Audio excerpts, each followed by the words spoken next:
वैदिक काल के बारे में हमें जानकारी वैदिक साहित्य से मिलते हैं। वैदिक साहित्य के अंतर्गत वेद, आरण्यक, उपनिषद और ब्राह्मण ग्रंथ आते हैं। आरण्यक की बात करें तो आरण्यक एक ऐसी पुस्तक थी जो वनों में गुरु के समीप गुरु की बातों को शिष्यों द्वारा लिखकर तैयार किया गया पुस्तक आरण्यक कहलाया। वन में लिखे जाने के कारण आरण्यक को वन पुस्तक भी कहते हैं। ये अब आता है आपको उपनिषद। तो गुरुओं की बातों को सुनकर लिखने की जो प्रक्रिया थी उसे हम उपनिषद कहते हैं। उपनिषद वेद साहित्य के सबसे अंत में जो रह गया था, इसलिए इसे वेदांत भी कहते हैं। इसके बाद आता है ब्राह्मण ग्रंथ।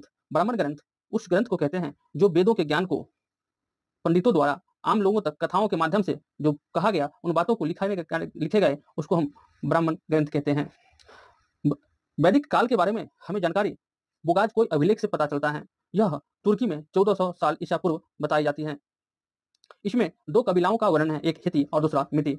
इसमें अभिलेख में जो है 4 देवताओं का चित्र अंकित है, इंद्र, वरुण, मित्र और नास्ते। तो इन देवताओं का इसमें वर्णन है, जिससे हमें वैदिक साहित्य के बारे में, वैदिक काल के बारे में जानकारियां मिलती हैं।